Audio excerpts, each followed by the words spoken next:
नमस्कार, news track में आपका स्वागत है। मैं हूं योगेश मिश्र। असम की राजनीति को केवल एक राज्य के चुनाव के रूप में देखना अक्सर भ्रम पैदा करता है।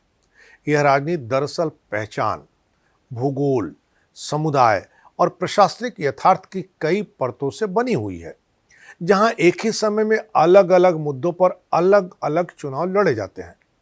2026 का विधानसभा चुनाव इसी बहुस्तरीय राजनीति की निर्णायक परीक्षा बनने जा रहा है, जहां सवाल सिर्फ यह नहीं होगा कि सत्ता में कौन रहेगा, बल्कि यह भी होगा कि कौन सी पार्टी राज्य के विविध सामाजिक भौगोलिक यथार्थ को सबसे बेहतर ढंग से समझती है और उसके साथ चल पाती है।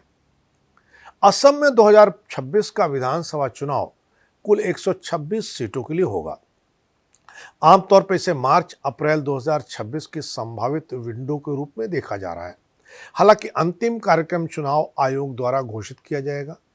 यह चुनाव राष्ट्रीय राजनीति के सामान्य नैरेटिव तक सीमित नहीं रहता है, बल्कि असम की अपनी विशिष्ट स्थानीय सामाजिक संरचना पर कहीं अधिक निर्भर करता है। यह मुकाबला केवल विकास बनाम विपक्ष का नहीं होता, बल्कि पहचान, सीमावर्ती राजनीति, भाषा, संस्कृति, अस्मिता, चाय बागान, श्रमिकों के जीवन, बाढ़ और कटाव से जुड़ी अर्थव्यवस्था, शहरी बेरोजगारी तथा कानून व्यवस्था के साथ साथ सुरक्षा जैसे अनेक कारकों का मिश्रण बनकर सामने आता है। सत्ता पक्ष की राजनीति वर्तमान मुख्यमंत्री हेमंत बिस्व शर्मा के नेतृत्व और शासन शैली के इर्द गिर्द केंद्रित दिखती है, जो मई 2021 से मुख्यमंत्री हैं।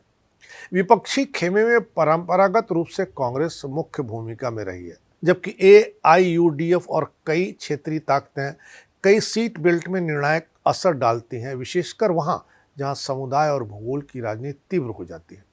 2021 के विधानसभा चुनाव में NDA ने बहुमत हासिल किया था।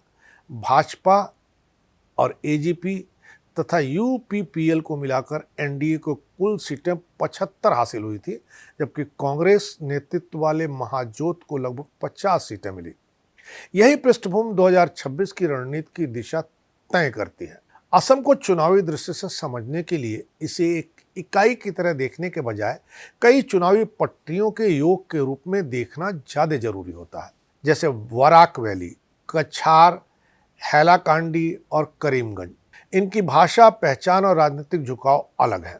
हालांकि ब्रह्मपुत्र वैली के भीतर भी लोअर असम और बॉर्डर बेल्ट, सेंट्रल असम और अपर असम की राजनीतिक धड़कन एक दूसरे से भिन्न रहती है। इसके अतिरिक्त बोडोलैंड या BTAD क्षेत्र और हिल व ऑटोनॉमस डिस्ट्रिक्ट्स, कार्बी आंगलोंग और दीमा हसाओ की आरक्षित सीटों का अपना स्वतंत्र चुनावी व्यवहार है। चुनाव आयोग की विधानसभावार संरचना भी इसी बहुस्तरीय भूगोल को दर्शाती है।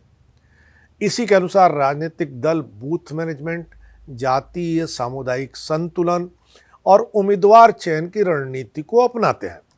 यही कारण है कि असम में एक मुद्दा पूरे राज्य पर लागू वाली धारणा अक्सर चूक जाती है। यहाँ एक साथ कई छोटे छोटे चुनाव चल रहे होते हैं। 2026 की ओर बढ़ते हुए कुछ मुद्दे विशेष रूप से निर्णायक बनने की क्षमता रखने वाले दिखने लगे हैं।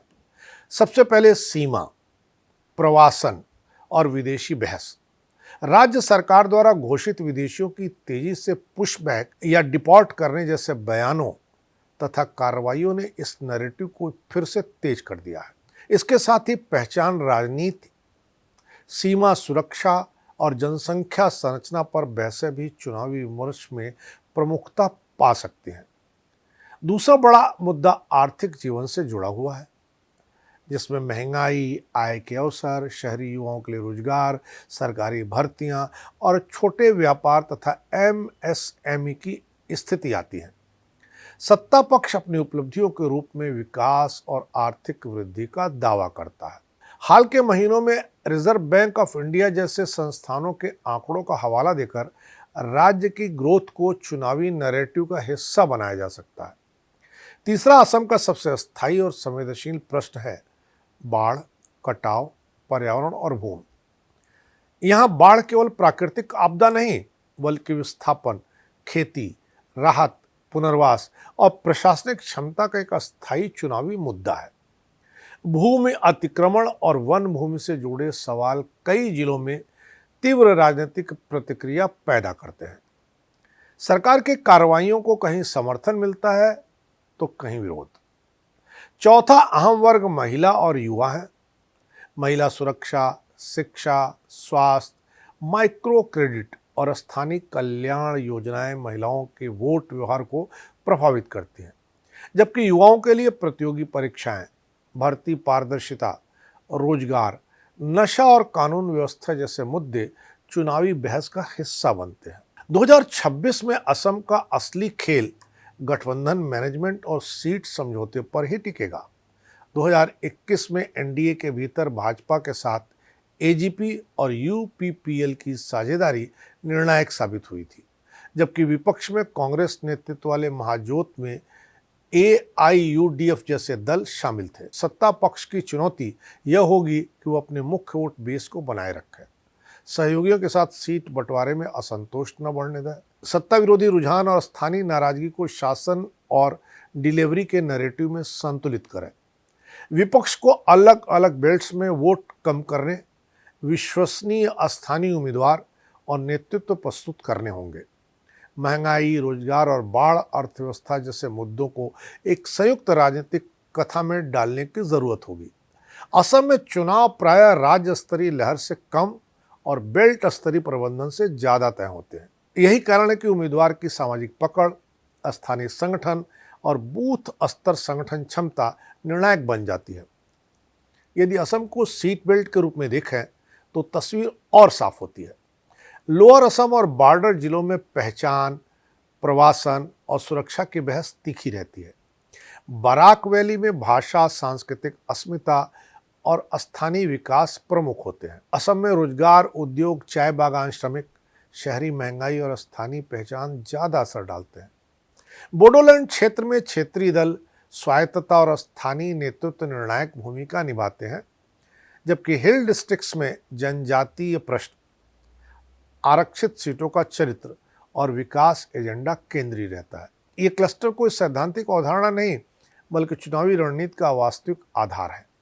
इसी पर टिकट वितरण, प्रचार रूट और राजनीतिक भाषा तय होती है। असम में 2026 का विधानसभा चुनाव केवल सरकार बनाम विपक्ष नहीं, बल्कि कम से कम 5 समानांतर चुनावों का योग होगा। पहचान और सीमा, राजनीति का चुनाव, बाढ़ और अर्थव्यवस्था का चुनाव, बराक वैली की अलग राजनीतिक सांस्कृतिक धड़कन, बोडोलैंड हिल क्षेत्रों का स्वायत्तता आधारित मतदान और शहरी युवाओं का रोजगार व महंगाई एजेंडा। जो दल इन सभी स्तरों के लिए अलग अलग सूक्ष्म और जमीनी रणनीति बना पाएगा, वही असम में 2026 में निर्णायक बढ़त ले सकेगा। इस बार इतना ही। अगली बार फिर मिलेंगे किसी नए सवाल पर नए ढंग से बात करने के लिए। तब तक के लिए नमस्कार।